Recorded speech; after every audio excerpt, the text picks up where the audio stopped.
Let's see if it's recording. Okay. Hey guys, thank you for tuning back into my channel. If you are new, welcome to my channel. In today's video, we are going to be talking all things bookkeeping. So as you guys can see, I have a special guest. Her name is Kendra, and she is going to be taking over the show today and giving us some tips and tricks that we can use in our business. So Kendra, go ahead and tell us about yourself.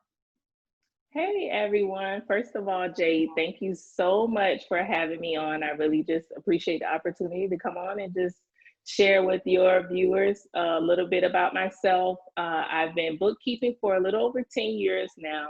And my goal is just to educate, equip, and empower individuals just to reach their financial goals, whatever those may be. That is what I like to help people do. So I'm just glad to be here today just to talk with y'all for a little bit. Yes, we are so excited to have you. So, y'all, a little backstory. So, I actually met her through a Facebook group. It's like 912. Isn't it like 912 Black Businesses? Business, yes. Yes. That's So, it. that is a group. So, I'm from Savannah. You're from Savannah? I am born and raised. She's from Savannah, so we're in this group that our local town has, and it's actually like a great group. Like you can find so many different connects in there. Like I recommend if y'all have one in y'all area to join it or join like one that's just in general not a location based, but like worldwide because it's a good group, and that's how I found her. Yes. Like she commented Yes. on my post, and I was like, yes, like. I want her. I need her Yes. for my business. We need each other. It's mutual. So excited. So Yes. she actually needed some services that I have, so I'm just so excited to work with her. And Yes. I'm like, oh my gosh, I gotta have her on my YouTube channel. So I asked y'all to leave some questions for her to answer. So we're going to go through some of those questions so y'all can get these answers, because I'm telling you, they have been asking me for this video for over a year, and I'm like, when I find the right person, I'm gonna do it. So Cool. so Cool. excited to have you on. So, all right, I'm gonna start with the first question. So, when do you need to get a bookkeeper / accountant? So that's a great question. And it's actually an individual answer for that. It just depends on you. So if you're a business owner, you're starting out entrepreneur, and you already know that your strong suit is not numbers, you're not very organized when it comes down to money. In your case, you may want to go ahead and get you a bookkeeper right away. But on the other hand, if you do okay, with handling, organizing finances, you're okay with numbers, then you may be okay, as long as you can handle the transactions, the demand, for starting out. Until your business really does grow and it gets to be a little bit overwhelming. If it's starting to take you away from you being able to actually run your business and do what you love, then you definitely may want to consider having someone else to manage your books for you. I do want to say, though, that there is a difference between a bookkeeper and an accountant. A lot of times people do, use the term interchangeably, but it is two different things. So a bookkeeper is going to be someone you actually may deal with day to day on a regular basis. Their job is more so record keeping. They're going to record your transactions. They may do invoices for you. They may take care of your payroll. Whereas your accountant, you may meet with them quarterly or sometimes maybe even once a year, depending on if they're the person that handles your tax return. So again, their job is a little bit different. So that's just an important distinction to make between a bookkeeper and an accountant. They do two different things for you, and they sometimes do some of the same things, but it is a little bit different between the two. Yeah, I'm glad you explained that because, like you said, Yeah, people be like, "Oh, I need an accountant," when they really need a bookkeeper, or right, they need a bookkeeper and they need an accountant. But that's me. Like, I do not like the money side of like, right. and A lot of people don't. yeah, I think people should really understand that you can't be like a one person show. Like if it's something that Right. you're not good at, like you said, or something that is just not your thing, like please hire somebody. Yes. Please, because you don't want to, especially when it comes to the money, you don't want to mess that up. Like, Right. that Agreed. that can really hurt you in the long run. So yes, That's I true. totally agree with that. Yeah, good question. So what are some good useful tools to do bookkeeping by yourself, like if someone couldn't afford a bookkeeper? Yeah, so again, I don't want to sound like a broken record, but that is going to be an individual answer. It just depends on your style, what you like.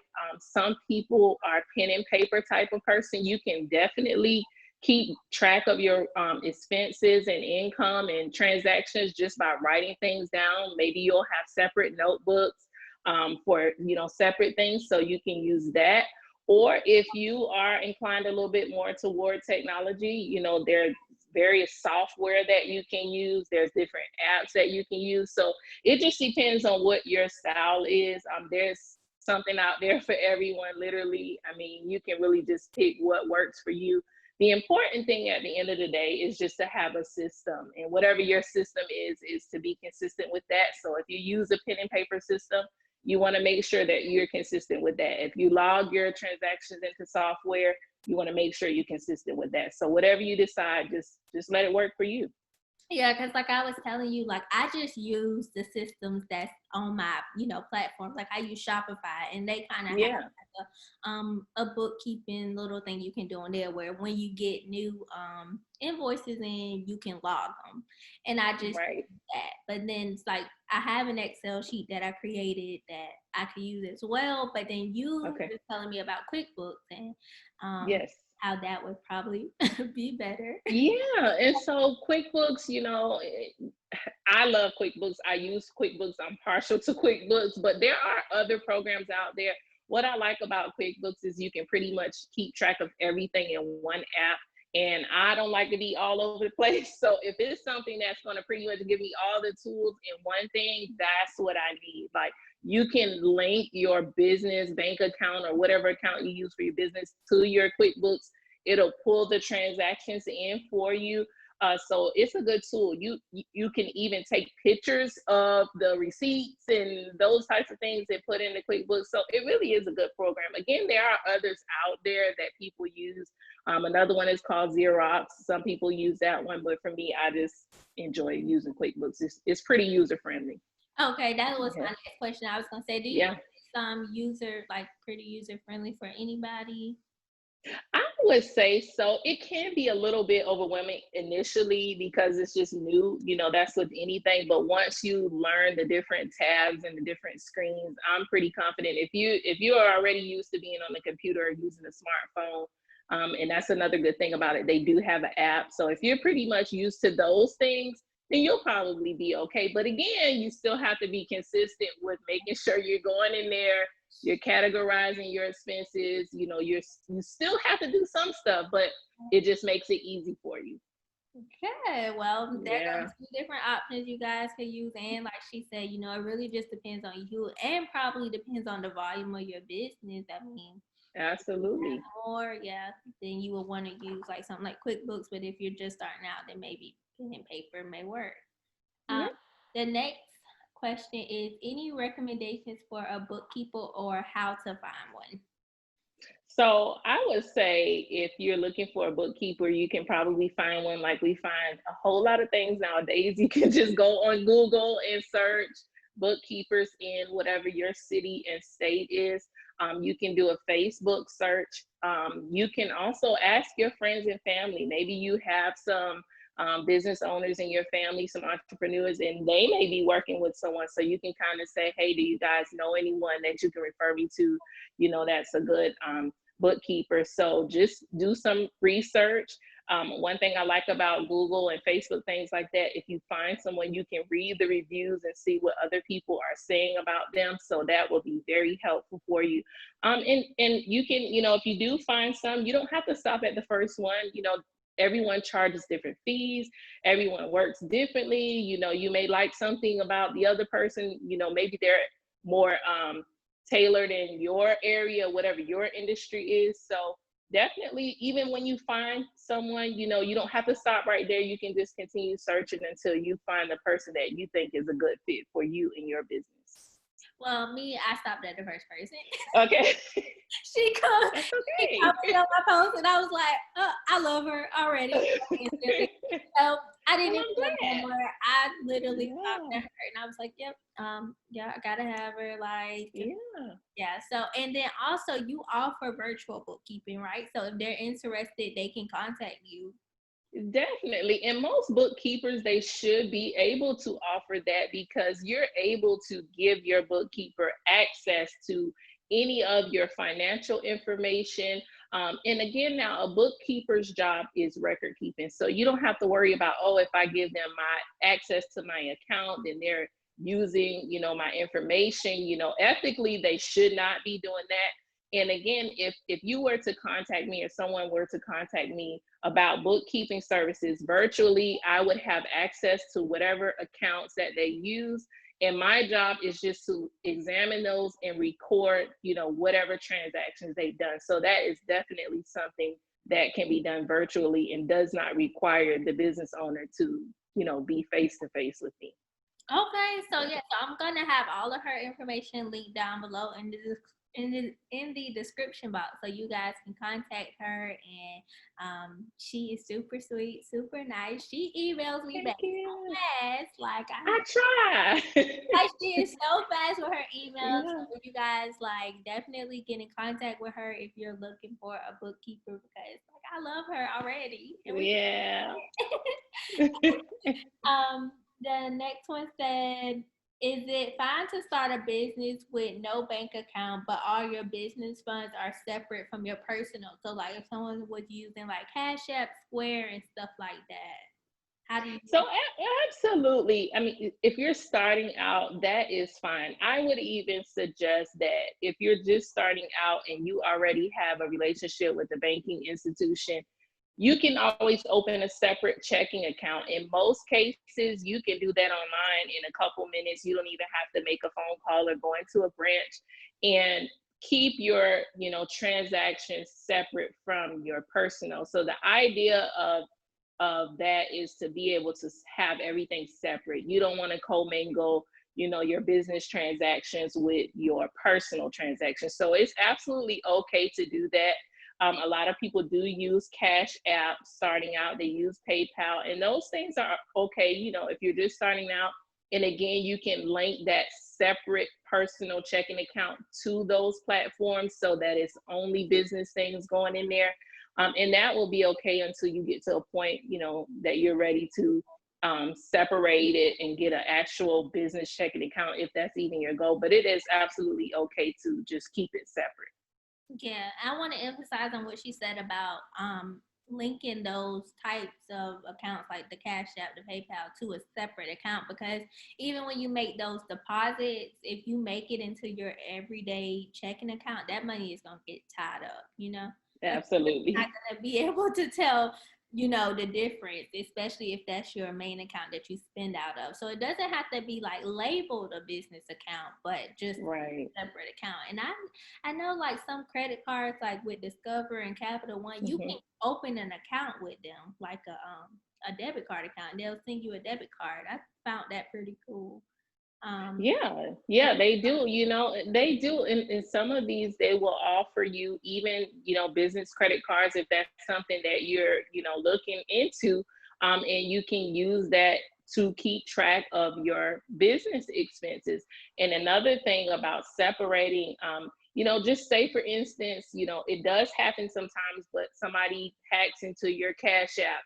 If you've got that connected to your personal everyday account, that could really be, a nightmare for you. So, even for security reasons, just to have a separate account, where these things are linked to, that could be beneficial as well. But yes, Jay, like you said, you can go to Capital One on, again, a lot of this is online. You can just open up an account. They may ask you, for things to identify yourself just to make sure you're a real person, and in a few minutes you can have an account that you're using for your business. yes. The next question is it okay to have a picture of a receipt or like a copy of a couple of them on a page, like if you scan it in? And then also, do you have to keep receipts, or is there another way of going about that? Yeah, so I'm the type of person, I like to have a backup for the backup. So I would say both. If there's any way possible, you want to have both because again, with bookkeeping and business, it's about documentation of your transactions, right? So even if you are taking a picture of it, that's great. And I do recommend that because a lot of the receipt paper over time, it'll start to fade anyway. So if you have an actual picture of it, or you scanned it into your PC, then that's good for you because you have your hard copy, but you also have the backup. So I would recommend both. And again, some of these different apps and softwares make it, easy for you to be able to capture a picture of your receipt. So I just say both if you can. Yeah, Yeah. I just recently found out this hack on the iPhone, like you can scan in your notes. I didn't know Yes. that until I seen it. Yes, you can. I was like, all this Right. time I had a scanning app and I could just use my notes. Absolutely. So Yes, you can. So even that, I mean, there's something that's better than having nothing at all. So yeah, even if you're just scanning them right into your iPhone or snapping a picture with your phone, or if you are fancy and you sit down to a computer and you want to scan it, fine. But again, that may be one of the benefits of a bookkeeper. If you know that you really don't have that kind of time, and you're able to get them to the person that keeps your books, then they are able to capture those and scan things for you as well. So okay, so yeah. my question would be like I do a lot of online ordering for like my Mhm. lashes and stuff like that. Like, should I print those off and keep them, or should I just like keep them on like the website? So I say both. So, Okay. for whatever reason, what if their site crashes or what if you get locked out of your account and you can't access? So I would say I would definitely recommend printing those out. And you can use things like even Google Drive or something like that, just if you want to store another electronic copy or something like that. But I would say both. If you're able to print it out, that's great. Just keep you a nice little file or a little box. I've seen people use shoe boxes, but at least they've got something. So I would say if you're able to do both, then definitely you want to have both of them if you can. Okay. Yeah. The next one says, I don't know if this really pertains to you, but you may know this answer. It says, does it cost money to trademark a product or does it cost money to legalize your business? So yes, so I will give a disclaimer. I am not a tax professional and I'm not an attorney, so I cannot give you legal advice, but I can tell you that yes, anytime you're talking about legalizing your business, trademarking your intellectual property, for those who may not know what a trademark is, it's actually you protecting your marks or your brand, anything, your logos associated with your business. So anytime you want to do those things, yes, there are going to be fees associated with that. And those fees can range anywhere from like $225 on up, just depending. Now, legalizing your business is separate from the trademarking process. There's two different organizations that oversee them. But yes, anytime you're wanting to do that, there are going to be fees associated with it. And depending on what state you're in, legalizing your business, the processes are similar, but the fees and things can be different. Okay. Yeah. Yeah, because I know like someone asked like if it was in New York City, but I think regardless of the state or where you're at, it's gonna cost something. The Yes, fees just varies. that's right. That's correct. So the next one says, how do you file your sales tax if you have two small businesses? Do you just combine the taxes from both? So I want to know this from your standpoint because you do the Mhm. bookkeeping and I was telling Right. you how I have like three different businesses. Yeah. And what do I need to do? So I want to just hear your input on it. Yeah. So again, this would definitely be a question you would want to ask your accountant or your tax professional. But what I can tell you from experience and from research is that it depends on the nature of those separate businesses. If the nature of the businesses are similar, then it's okay to go ahead and combine those. So say for instance, you are a makeup artist and you sell lashes to your customers. That's pretty similar. So you can justify the fact that those two are combined. But if you have a restaurant and then you're a hairstylist, those are two different things. So you definitely are going to want to separate that. So it just depends on the nature of what you're doing, whether or not you can combine those. But again, definitely check with whoever prepares your taxes or your accountant to just double check how you want to file the taxes for those two different businesses. Yeah. Okay, and I know this is a lot of tax questions, but the last one is another tax question. And Okay. do I need an LLC to start a business? So you do not need an LLC to start a business. If you are a person and you go outside and you offer to cut your neighbor's grass for a fee and they pay you for it, and then you turn around next week and you do it again, and then you do two more people's, lawns, you are in business, whether you know it or not. So you don't have any LLC or anything like that, but you are in business. So you do not have to have an LLC to start a business. LLCs have their, pros and cons, just like with anything. But again, from just research and things, an LLC pretty much separates your business from you. So that's probably the biggest benefit there is. So any debts for the business, that it incurs starting up and things, they belong to the business if you have an LLC. Whereas if you're just a sole proprietor, you're responsible for everything, your debts, all of that good stuff. So again, definitely research it. There are pros and cons to both.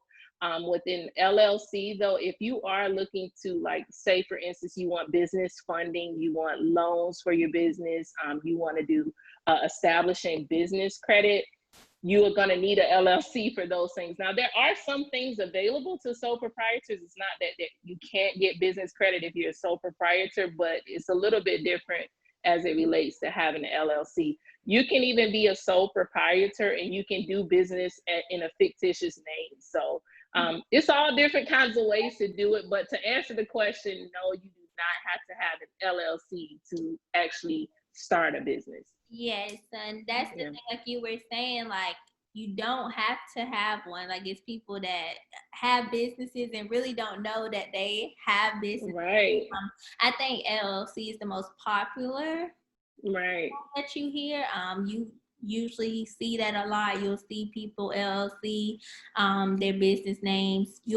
It's just the most popular one, but there are different ones out there, like the sole proprietor, and also like what you were saying about how the debts are tied, to you if you are a sole proprietor, and then the LLC is like it's like the business is over there and I'm over here. Yes, exactly. You don't sue me. So, exactly, pretty much. Yeah. But even with an LLC though, you can still, it's limited liability. So just because you have an LLC doesn't mean you're completely off the hook. Again, it just means limited. Yeah. It's just limited liability. So you can still be held accountable for certain things, but again, overall, it does protect your assets. If any lawsuits or things were to come against the business, then, possibly you wouldn't be held accountable. And again, going back to the original question, I said too, it just depends on what kind of business you're doing. If you're not dealing with the general public and things of that nature, if you're styling somebody's hair and you're putting all kind of chemicals, you probably definitely want to have an LLC. But if you're just doing crafts, and you just kind of sell them to your friends and family, then maybe a sole proprietorship is okay. It just depends. Again, that's one of those answers where it's going to be individualized to you and whatever the nature of your business is. Yeah, and I always tell people, like, give your business a try. Like, if you do it for 3 months and you say, okay, I like this, then get the LLC. But if you, like, if you get it before you even start and then you don't like the business, like, yeah, that's a good idea. Yeah, that's great advice. Yeah. Or get the LLC in like a name that's your name, so that if you need to do, a DBA under it, you can later on. Yeah, maybe that's not the business for you, but you come back, years later and want to do something else, you can. But yeah, absolutely. Yeah. Before and you don't like the business, well, no. Hey, yeah. That's true. That's great advice. Definitely want to take some time thinking about that and really thinking it through. And like you said, spend some time doing whatever it is you're saying, that you want to start a business doing, just to see if it's a good fit. May or may not be. And that's okay, but at least you tried it. At least you tried it. Like, you won't Yeah. know until you try. But that's Right. all the questions I have. But do you have any advice to give to us that we can take with us? Yeah. So, I mean, just again, a lot of this as it relates to business, it is completely individual and it's about what works best for you. You don't have to do something just because the crowd is doing it or just because that's what's popular at the time. Do what's going to work for you in the long term. Whatever system you establish, just work at that. It's just whatever works for you. What works for someone else may not be good for you. They may be killing that, but if that's not your area of gifting, just I believe in staying in your own lane. I can't, now Jade, she can do some good logos. I mean, they're beautiful. She has some awesome work, but don't let me try it. I'm telling you, no. So I just stay in my lane. So that's the best piece of advice. That's why I reached out to you, because that Yeah. even me like that. No, that's why I said Yeah. don't try to be everything in your business, because I mean, Yeah. getting that help would like literally take the weight off your shoulders. Like, you will be able to focus on the thing that you love. Like, if it's That's the right. design part or the selling part, you ain't gotta worry Absolutely. about the background. Yes, absolutely. Great advice. Great advice. Oh, I thank you so much for thank doing this you. interview with me and coming on my channel. I think Yeah. this is gonna be so good for everybody. Like, everybody can see it and replay it and watch it. So I didn't want to do it live. Yes. I wanted them to be able to go back and save it. So again, like, I thank you for coming on. I thank you for like just giving us all this knowledge. Yeah. I hope you have. Thank you for having me. I really do appreciate the opportunity to come on. Yeah. Thank you so much. And I'm gonna have all of her information linked down below. Yeah. So if you guys, need to contact her, she got Facebook, she got Instagram, she even got a fax number. I see you had a fax number. I was like, so professional. I do. I have to. Hey, you never know. Again, that system. Somebody might need to fax something. So hey. Hey, you're reaching everybody. So she got platforms for y'all to reach out to her on. Not a YouTube channel yet, but I'm gonna get her on YouTube. Like, she's gonna get on YouTube and keep giving us advice. But yeah, absolutely. Y'all leave some comments down below. Any follow-up questions that y'all have. Kendra, if you want to check on this video periodically and definitely questions that they have, feel free to do that. But I hope y'all enjoyed this video. Like I said, leave some comments down below, and I will see you guys in my next one. Kendra, tell everybody bye. Bye, y'all.